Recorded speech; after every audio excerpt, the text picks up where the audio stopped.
Hey everybody, it's Dan. Welcome back. I've seriously been debating making this video for probably 2 months now. I made a video about a year ago in which I talked about my lifelong struggle with anxiety and OCD specifically. And in that video, I talked about how wargaming has really positively impacted it over my life. And I get questions from time to time about, how are things going mostly. And I thought it would be easier to just make one more video as sort of a final, hopefully final, installment on the topic. I've been debating making the video, frankly, because I've got a lot more subscribers now than I did then, and I don't want to put anybody off. So I guess I will say here as a disclaimer that this is not a direction for the channel that we're going to be going. This is really meant to be kind of a one and done thing for those people that have questions. So again, if this doesn't resonate with you at all, if you're here for miniature review content, please just skip this, and I'll see you in the next one. By contrast, I guess if you're here because you're looking for help with OCD, and you were brought here by the algorithm, hello. This is, of all things, a miniature review and hobby channel, so you don't have to look anywhere else on this channel for more content because there isn't any. But what I will have down in the description are links to some other YouTube channels that I think you might find helpful. I've certainly found helpful. I'll maybe share some thoughts on this toward the end of the video if there's time. But as I said, again, if you got brought here for help with OCD, I can, at a minimum, offer some insights on what has helped me over the last year. Because that's the truth, is that I said I get questions on, like, how are things going? And they're going really, really well. And I wanted to share, that's all I can kind of do, is share just anecdotes about what has helped me, what I've learned, especially over the last year. I want to be really clear that I'm not a mental health professional. I'm not offering medical advice here. Please seek help if you have access to one from a mental health professional. If you're already taking like medication, I'm not telling you to stop taking your medication. Please, I'm just sharing my story about what has helped me. I mentioned there's that first video that's out there. You don't have to watch that. I'll give you kind of the rundown on it, in which I talked about how ever since I was a kid, I've had a lot of anxiety and OCD, self-doubt. It's mostly in the form of like rumination, overthinking things, a lot of intrusive thoughts. And that was kind of the story for most of my life, where you just kind of struggle with it and you develop your own compulsions. Mine were all mental, in which I would like make lists or like over research something and kind of repeat the research back to myself 1,000 times as a means of reassuring myself on things like, no, I don't have cancer, right? Like that kind of stuff. But that was like for most of my life, that's just kind of how it was. There's just always kind of that low level anxiety humming in the background. But like 3 or 4 years ago, it took a turn. And I think it was partly just due to like work stress that was going at the time. It was sort of a perfect storm, I guess. But I started having my first panic attacks, and that led into this like weird slippery slope of other stuff happening, like really extreme sleep disturbances. When I talk about insomnia, I mean like I would get like 1 to 2 hours of sleep a night in like nap bursts throughout the night, watch the sun come up kind of stuff. And that would go on for weeks at a time, and then I would just be like on edge waiting for it to happen again. So it was really dark time, and I'm sure other people can maybe relate to some of that. But over the last year, I made mention in that video of like progress I'd even been making up to that point. But over the last year, I've really not had any issues at all.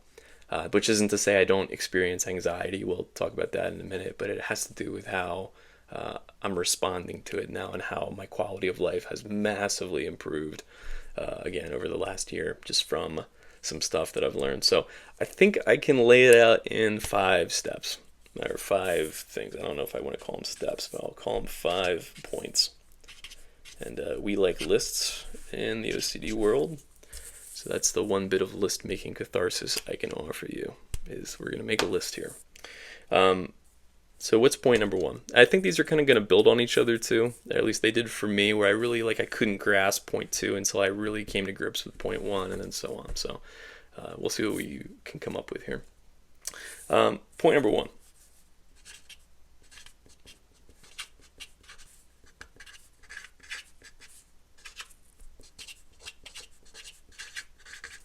This is a tough one, because this is kind of like foundational. Anxiety is not the root of your issues. It is a evolutionary response, right? So much of what we struggle with, like again, our attempts at control, I think are trying to make anxiety go away. Oh, my life would just be so much better if I don't feel anxious. And in doing that, we inadvertently, I think, or at least I inadvertently turned it into like this existential threat that needed to be resisted. That I need to, if I can just make the anxiety go away, if I take this supplement, right, if I stop drinking caffeine, if I stop consuming alcohol, if there has to be some lever that I can pull in order to make anxiety go away. But the second that you can really embrace the fact that it's not a problem, it is, again, it's evolutionarily, it's keeping you alive, right? Anxiety it's just a anticipatory stress response for something that might be coming, right? The problem is not the anxiety, the problem is your response to the anxiety. And that's the thing that you have to like really wrestle with for a bit. At least it took me like months, I think, to get to that point where I really understood that the goal cannot be to make anxiety go away. The goal has to be, again, if you can control one thing, it is your response to the anxiety. On that subject matter, and just the general topic of control, you can't control your thoughts. I think once you understand what anxiety is and the service that it provides you, that again, you don't have to make the anxiety go away. I think the anxiety tones down when you stop responding to it in a way that is sometimes, in my own case, manic. You need to understand that you cannot control your thoughts. I think the average person I've read at some point has like something between 12 and 60,000 thoughts a day. 99% of which are not conscious thoughts. They just pop into your head.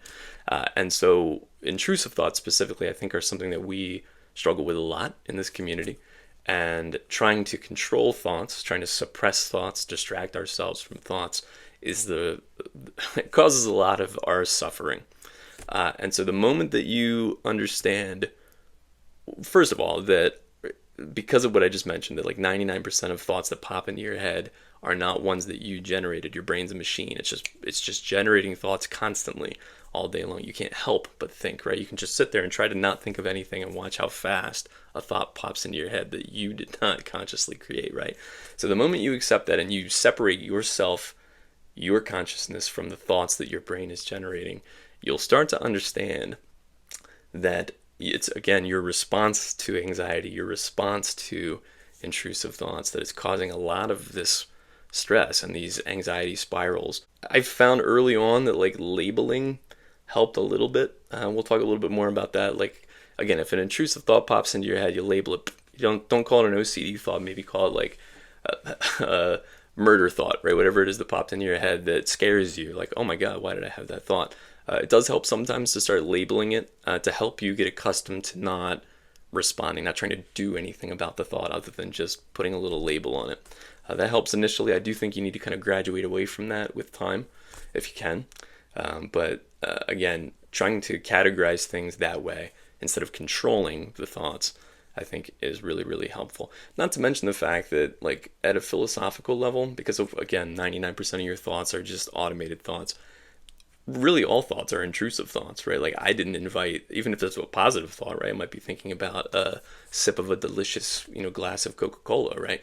I didn't like consciously generate that thought. That's an intrusive thought, but I didn't put a bad label on it, right? And so there's no emotional response to the thought. And that's kind of the point you need to try to get to, obviously, is the ideal, but start understanding and accepting that all thoughts are just thoughts, right? It's the labels that you're putting on them that are giving them value. So anyway, you cannot control your thoughts. And once you really grapple with that, once you understand that,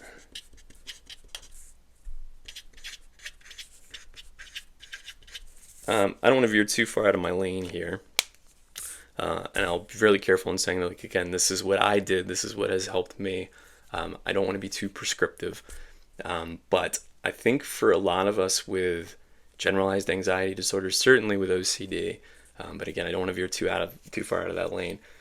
We all have a core fear. There's something driving us that makes us really, really scared of our thoughts. And you have to figure out what it is. And I didn't even realize what it was until probably like a year and a half ago, when I really started like being forced to wrestle with these concepts. And it's kind of embarrassing, but I'll just tell you here, just for the sake of completedness, that for me, my core fear, the scariest thing that I could possibly conceive of, scarier than dying, scarier than rejection, any of it, is the fear of like losing control and harming the people that I love. And it's irrational because I don't want to do that thing, but that's precisely why it causes so much fear. And I think fear for a lot of people, I believe it's a reasonably common theme, but again, that might just be reassuring myself that it is. That's the scariest thing that I could think of. And what I realized is that all of my OCD themes over, like, let's just take sleep anxiety for a second, my fear of not falling asleep was not actually a fear of not falling asleep. It was a fear of losing control and harming the people that I love. Because you can kind of go down that rabbit hole, right? Of like, why am I afraid of not falling asleep? Not falling asleep is awesome. Being awake is awesome, right? Why are you afraid of not falling asleep? Well, it's because if you follow it down to the core fear, it's because I thought, even subconsciously, that if I don't get enough sleep, I will be in less control of myself tomorrow, and I'll have more pressure on sleep the following night, and I'll be in even less control. And then eventually, the fear is that I will lose control and harm somebody that I love. And again, that happens so automatically, so subconsciously, that the reaction is, I'm scared of not falling asleep, right? And then this vicious cycle starts, and we develop over time, because of these compulsions that we've developed this sense that we are holding back this tide, right? That if I don't perform this compulsion, if I don't have control over this situation, my core fear is going to happen. And so thus we get into this lifelong struggle of overreacting to thoughts and feeling like we have to perform compulsions, again, even mental compulsions, in order to stop something bad from happening. So you have to identify your core fear, and it might take some soul searching, right? And there's no wrong core fear, whatever it is you're most scared of. It's about figuring out what it is for you. Because once you do that, you have to move on, or at least I had to move on to step 4.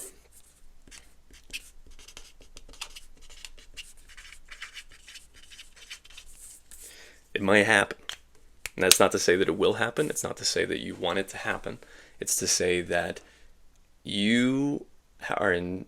Here's the truth. You are in such little control of your life. And if you really like go up to the 10,000 foot view and look at the things you're actually in control of, it's really minuscule. You're in control of your actions. Let's be really clear and delineate that.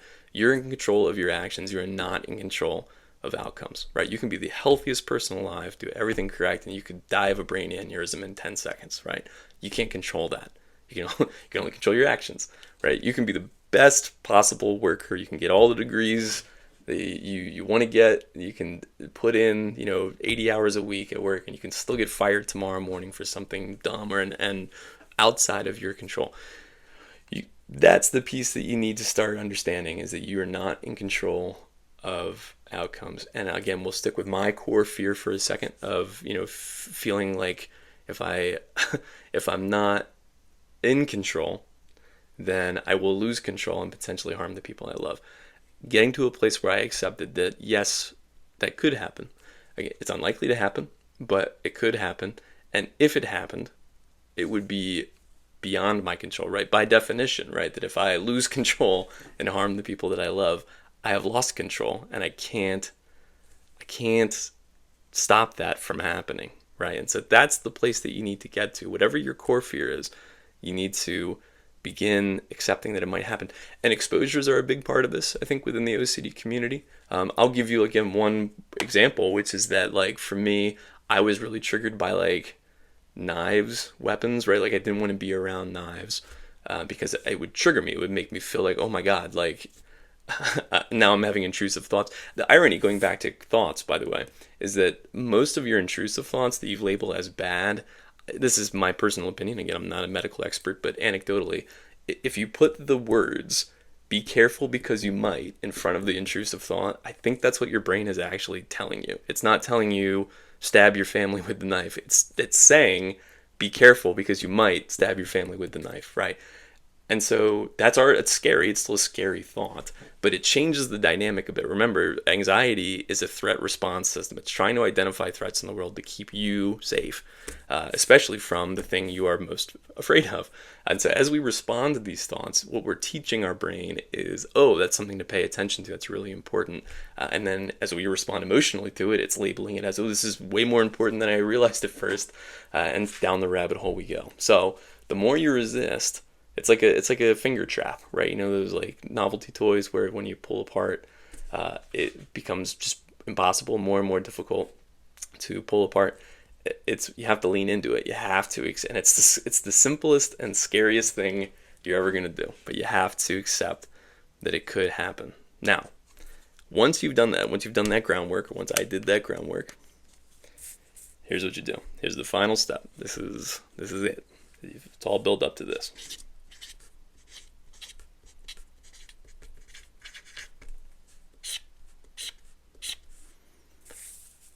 You don't do anything. So the intrusive thought comes. I see the knife in the drawer, and the intrusive thought is, be careful. You might harm somebody you love with that knife. What I would have done years ago, again, the intrusive thought hits, I would then start to reassure myself, oh, crazy people don't think thoughts like that. They don't worry about harming the people they love. Or I would start making lists to distract myself from the thought, because I wanted to desperately resist the core fear, the idea that that thing could happen. And I thought, I have to keep it at bay. I have to make these lists. I have to reassure myself, because that's the only way to guarantee that it won't happen. But once you understand, one, that the thought is a stress response system, it's a threat assessment system, I should say, and that your reaction to it is the problem. It's not the thought that is the problem. And once you accept that it could happen, it's unlikely to happen, but that your response is not in any way making it less likely to happen, you're able to get to a point where you don't do anything. And I mean nothing. And this is, again, I just said, it's the simplest thing and the hardest thing you're ever going to do in your life. But it gets easier every single time. And when I say do nothing, I mean don't reassure yourself, don't perform your compulsions, don't make lists, whatever it is. I even actually fell into a trap for months where I would do all of this. I would repeat, it's just a thought, it's just an intrusive thought. It's not something that I can control. I would repeat to myself, I'm not afraid of going crazy. I accept that could happen. I accept that I don't have any control over it. And it's so insidious, right? The way that it can operate, that these mechanisms we built within ourselves, they're so automatic that I didn't even realize that I was reassuring myself by doing that, right? By repeating to myself, I can't control my thoughts. By repeating to myself, I'm not afraid of going crazy. By repeating all of these things to myself, I was inadvertently reassuring myself. So what do? When the intrusive thought hits, I focus all of my energy into thinking nothing. I don't reassure myself. I don't think any of even these constructive thoughts, right? I think nothing. And I'm telling you, it's incredible how fast all the emotion disappears, how fast the intrusive thought goes away. And then if it comes back, you just do it again and again and again. And that's, again, we talk about compulsions, like, I guess, because even you're going to start having like intrusive thoughts of, well, wait a minute, is thinking nothing a compulsion? Same thing. Don't respond to it. Don't think about it. Don't think about having, reassuring yourself. You just don't do anything, and it all melts away. And then you have to do it less and less. I've found over the last year, like maybe a couple of times a day, I'll have to do that, and the thought melts away. So I don't know what else to say other than, I'm really sorry that you're here. I will say that, like, philosophically, this journey is one that has gotten me into a really good place in my life, despite all of the, like, anguish that it has caused me over the years. But in terms of my outlook on life and afterlife and kind of meaning of life, I feel like I've learned a lot about myself over this journey. So I guess that's the only thing I wanted to say, is there is hope, and you're not alone. I've said that in the last video. I'll say that here too. Again, I'm sorry you're going through it, but I do think that there is the problem is within yourself, and I think that the solution is within yourself too. So I said I have some links down in the description to some various other channels that I do recommend that you check out. I guess in line with all of what I just said in terms of like reassurance seeking being a compulsion. It certainly was for me. I would caution you, just like with watching this video, to maybe reassure yourself to, like, I found it really helpful to like set time up, just like you would set time up maybe to like worry about stuff. I would set time up to allow yourself to like look at YouTube channels on this topic, because again, it can become a compulsion in and of itself where you feel an anxious thought and you go look at a YouTube video to reassure yourself. But I will have links down in the description to some channels. There's one OCD recovery channel that's all dedicated to OCD. There is going to be one on sleep anxiety specifically that I found very helpful. There's one on kind of like anxiety, health anxiety a little bit, but generalized anxiety and philosophy, and then one on health anxiety specifically. So go check those links out if this is something you want to learn more about. Again, I'm very grateful for you all being here. If you stuck through to the end here, I wish you all the happiest and best of times, and I wish you well. Take care.